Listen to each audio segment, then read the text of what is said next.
As someone who was a fan of slice of life since the start, Bokutachi no Remake got in my radar with that premise. At the start I was thinking it was gonna be bad, as something that doesn't explore the opportunities of getting back in time and redoing your choices, and more importantly the consequences of that. Well, the anime actually does this, and here am I.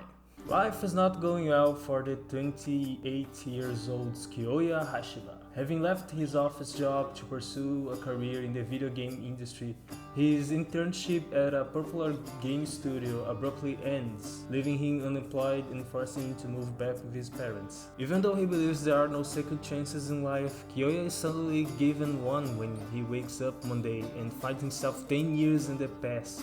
And I will say it for everyone, God, I wish that was me. Imagine starting investing 10 years ago, creating projects, starting a YouTube channel where the anime community is not that big and you can actually talk and interact with everyone about the shows you like and improve your language.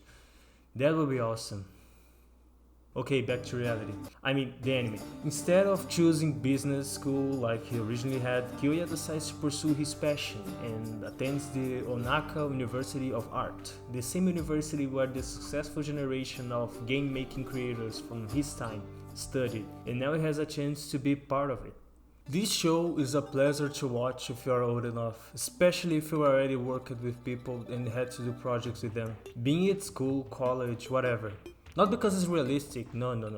It's good because everyone does their part. They work hard for that and everything on time without conflicts. If you ever did homework with people, you know how frustrating it is to get someone to do their part, especially when they should have done it and delivered to you 5 days ago, but you can control them to sit down and finish their work, and your grades are now in hands of someone you don't trust. Until the point you grab the gauntlet and say, fine, I'll do it myself. The satisfaction of seeing everyone working hard to achieve their goal is really good. Everyone is talented at their own way, and that makes you cheer for everyone. Sometimes things goes wrong, but that is when the knowledge of our main character shines. He always finds a way to correct things, especially after doing so many mistakes. The knowledge of how to deal with people, manage everything in a way that can work out is great and fills that with the imagination of someone young who can think out of the box makes him really good as a manager.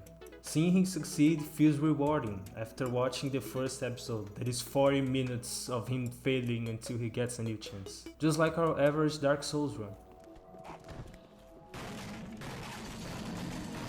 The anime does its job in the character department.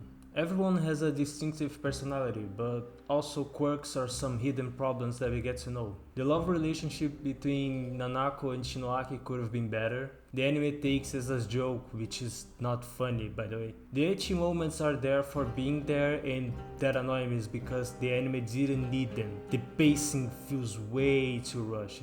Things are dealt in a flash. Kyoya, the main character, resolves most problems by just talking with his friends and they just accept it. It's like a Oblivion NPC dialogue, so frustrating. There are great moments of discussion, but there are these moments that would be welcome showing us these other characters. The show is fast, something that is not always good in a slice of life. I don't know if they are cutting content from the light novel or manga, but some extra scenes or a 25 episode anime would be extremely welcome. The show is being carried out by the message that it brings us. Which message is this? Well,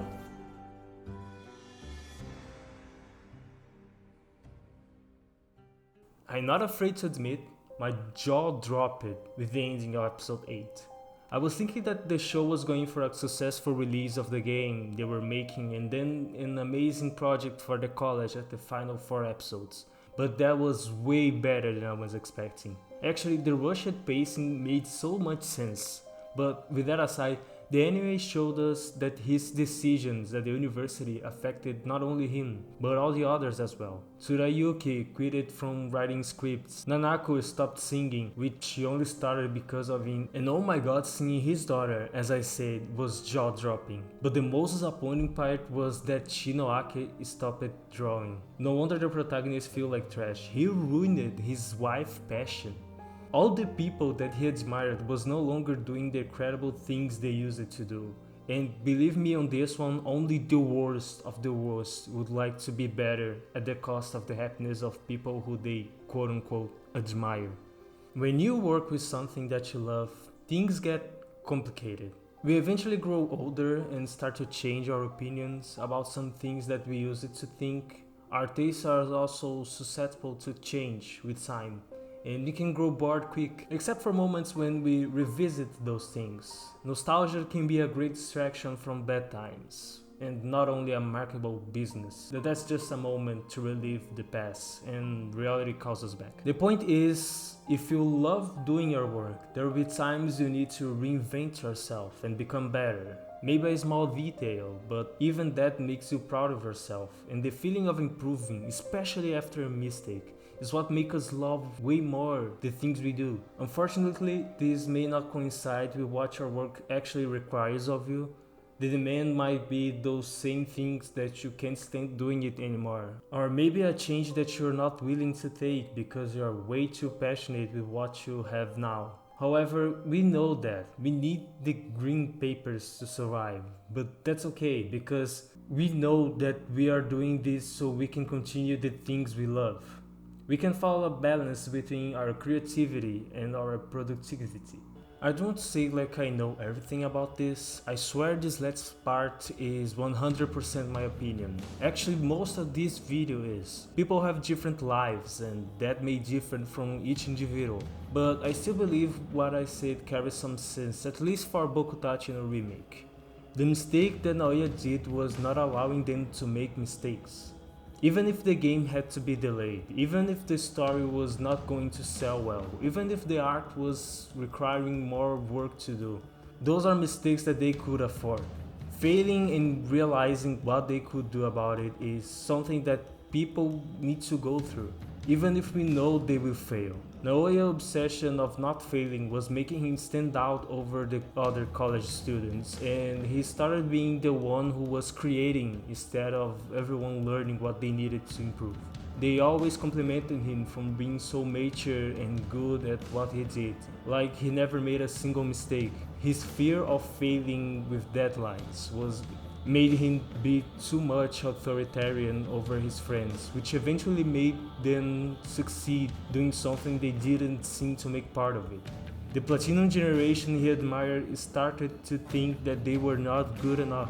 Don't quote me on this one, but I believe that stopping someone from doing what they love for what you need them to do can only make them think that they don't want to do what they love.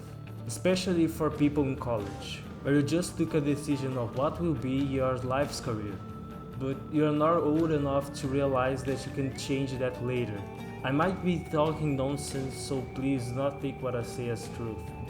But when you're below 18, every decision wrong can be the end of the world for you.